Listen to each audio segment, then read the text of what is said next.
I apologize for not introducing myself earlier in the session. Several people came up to me. My name is Caroline Nevian, and together with Gavin McFadyen, I edited this conference. We brought our two worlds together. I'm a professor of technology at the Delft University of Technology in the Netherlands. And I organized 25 years ago the Galactic Hacker Party, and since then I follow all these movements. And that's the reason why I'm very happy that Gavin asked me to introduce Olia Lialina, one of my favorite stars for the last 10, 15 years of web conferences and hacker conferences.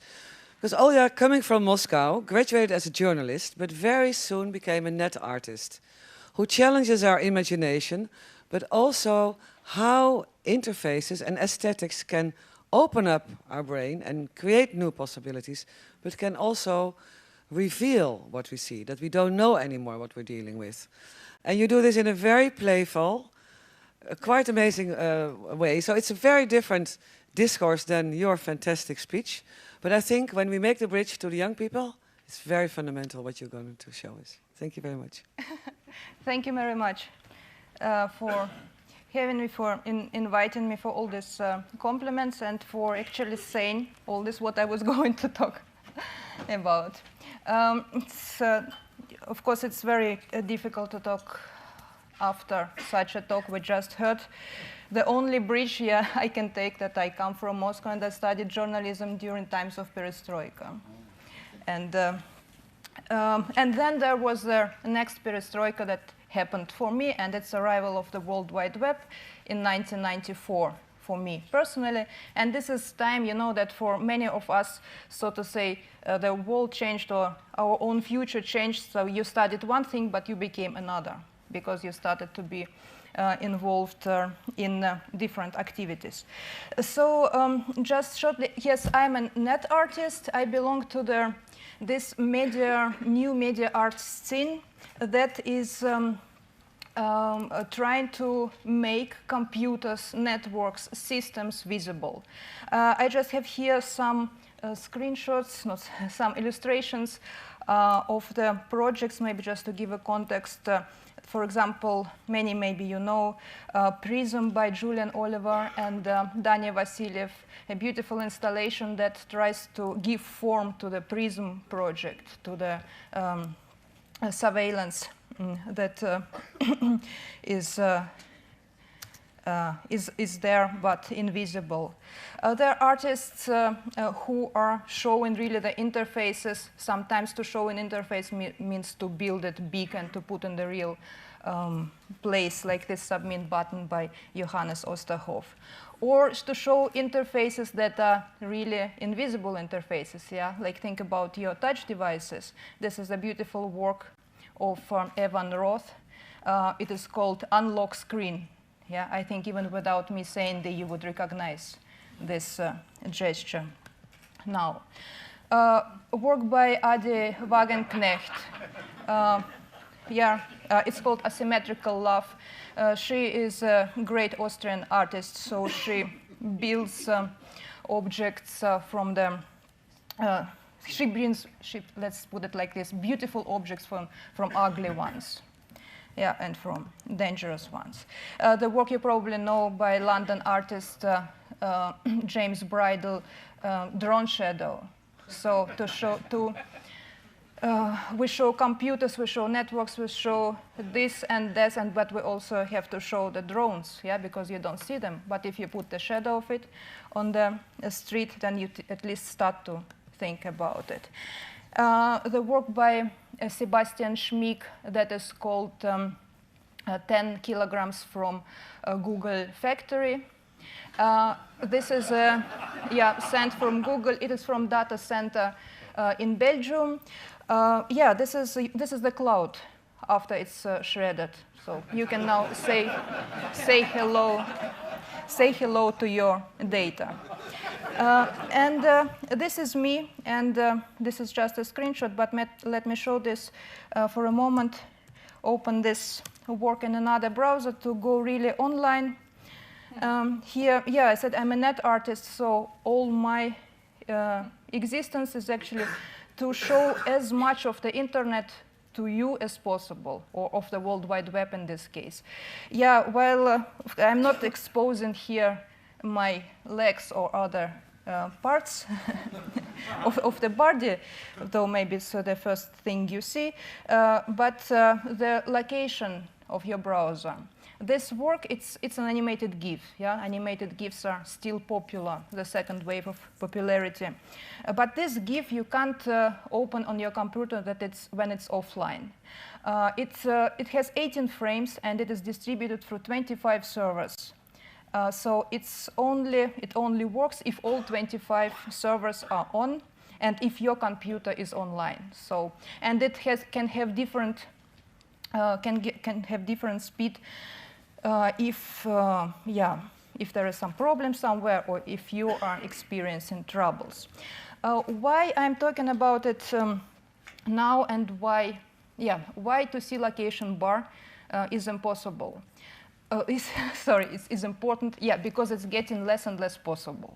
Yeah? The interfaces are developing in the way that you should see as less as possible of the interfaces.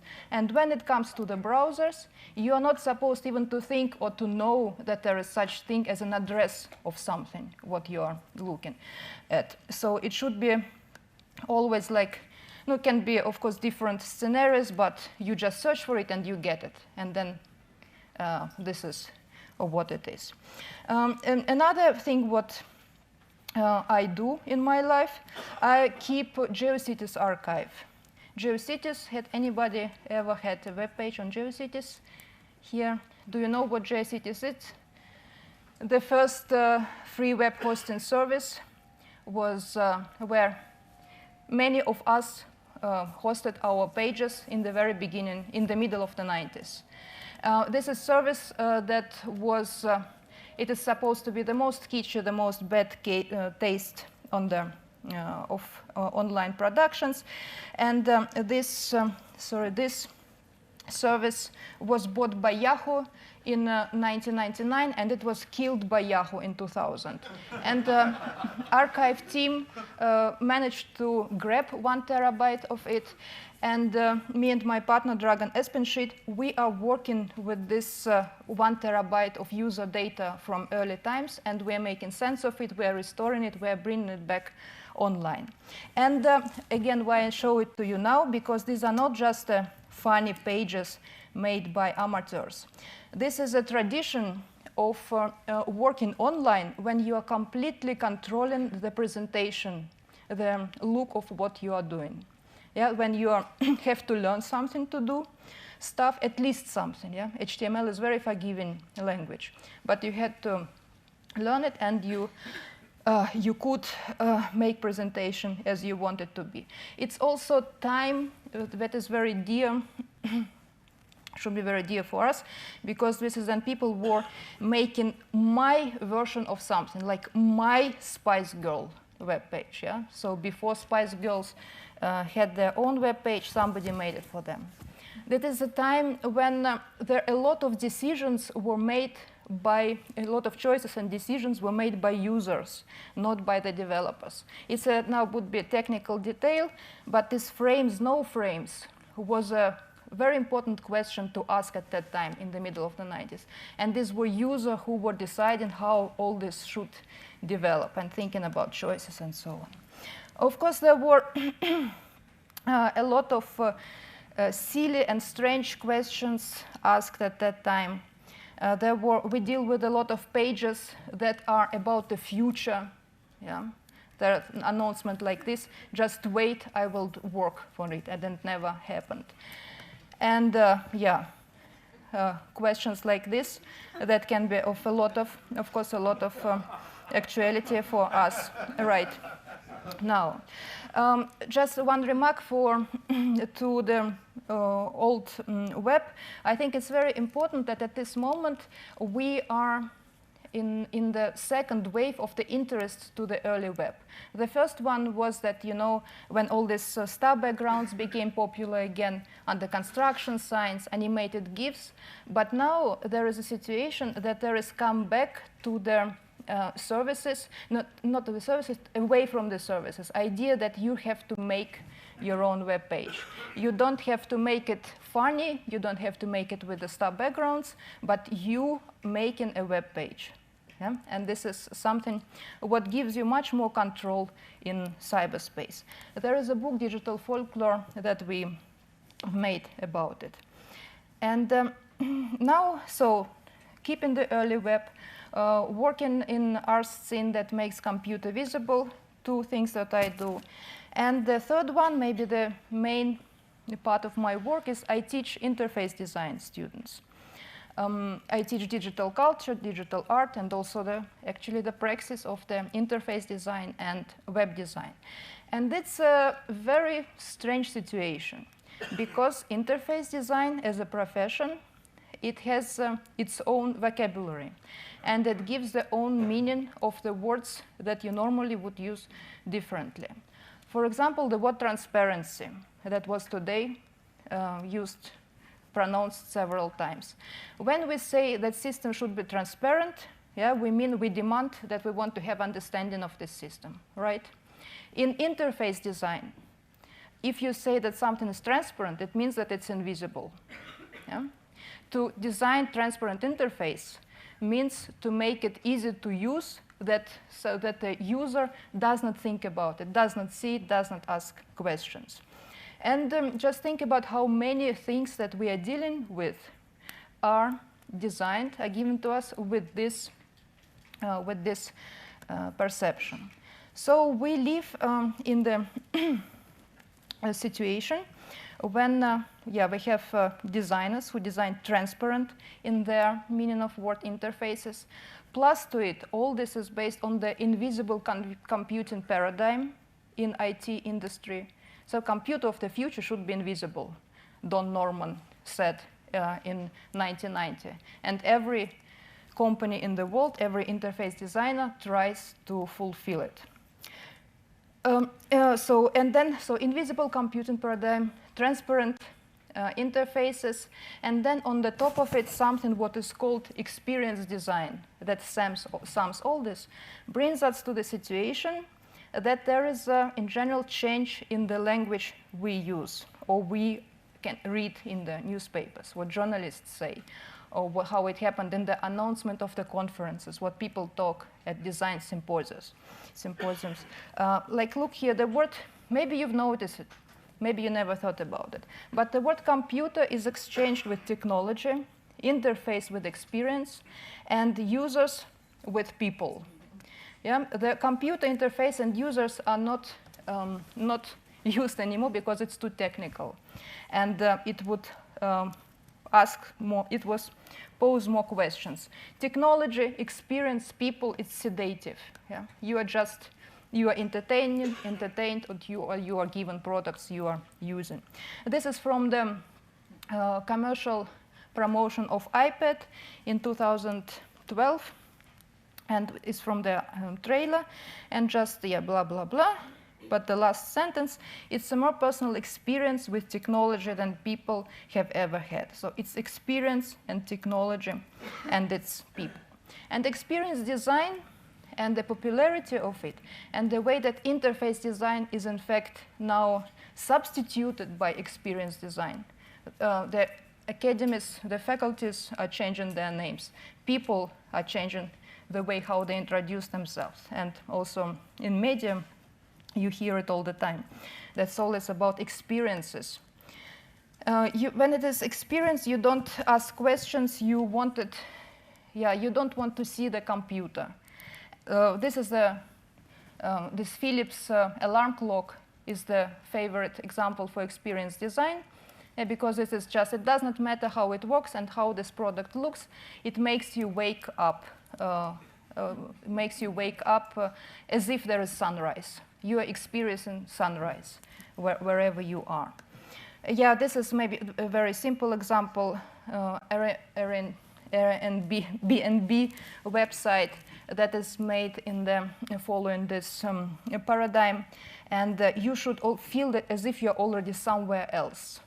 Yeah, you've already booked your room, and it will be easy and great there. A bit more extreme example, but I want to use it here. This is Pero, the most lovable and the most sold robot, the most sold lovable robot in the world. For the people when you don't have anybody to love anymore, you can have this beautiful thing. It is very nice to touch. It produces very nice sounds. It's like a baby, but it's also a seal and so on. But where is the experience, the role of experience design here, where experience, how it is provided? It's in the product design, yeah? And think about, oh, now I don't know this word in English. In German, it's Schnulle. Yeah, dummy. So you see, it is a charger, yeah? It's in a power plug, yeah? And yeah, think now, it is not, sorry, somewhere in the butt, yeah, of it, this power plug. Not just on the, not on the side, right? It would be just nothing. Yeah, it is here that it's human, that it's alive, that it's like a baby, yeah? You are, like this, you will hold it even more tenderly. You will not think about this as a system programmed by somebody else. You will feel as a person. You will not feel as a user of the computer. I called my talk here today Invisible Users, because I think it's very important to bring back this word, the word user, computer user, and to see ourselves as computer users, because this is maybe our last chance by this to see the computers. I'm talking about it oftenly, and recently a friend of mine said, yeah, you have great intentions, but the word user is already so discredited, it's already so down. Will there be chance for it? Listen to this gentleman. Oops. Where is my sound?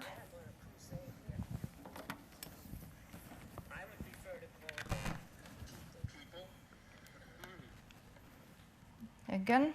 One of the horrible words we use is users. I am on a crusade to get rid of the word users. I would prefer to call them people. People? You know, we test people. What a strange thing. We design for people. We don't design for users.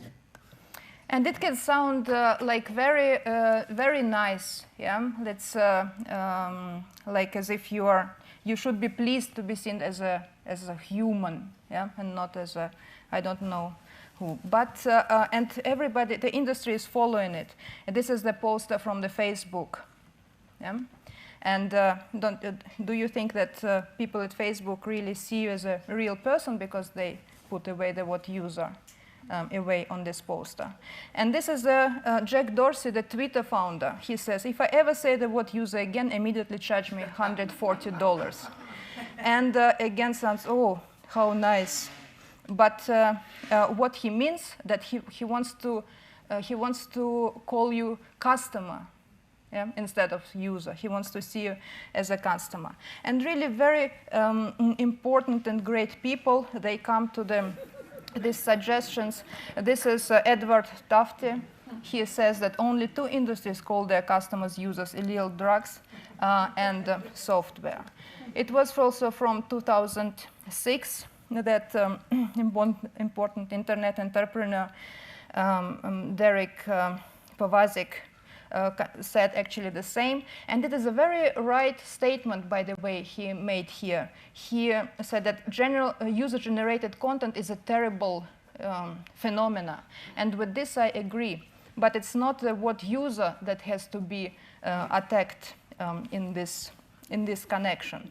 Because listen now to this old Tron quotation. Can you make it a bit louder? I work at a savings and loan. I can't play these video games. Sure you can, pal. You look like an astral athlete if I ever saw one. Who, me? Are you kidding? No, I run out and check on T-bill rates. I get out of breath. Hey, look, you guys are going to make my user, Mr. Henderson, very angry. He's a full branch manager. Great. Another religious nut. I'd say welcome, friend. But not here, not like this. I don't even know what I'm doing here. You believe in the users? Yeah, sure. If I don't have a user, then who wrote me? That's what you're doing here. But It is 1984, and as you can see, the word user is pronounced here with a lot of respect. But not only this is interesting here. The interesting is that the word user means both the manager and the person who wrote the program. So user is not somebody who is dumb. It's just, it can be somebody who didn't write the program, but it can be also somebody who did, yeah, who used the system.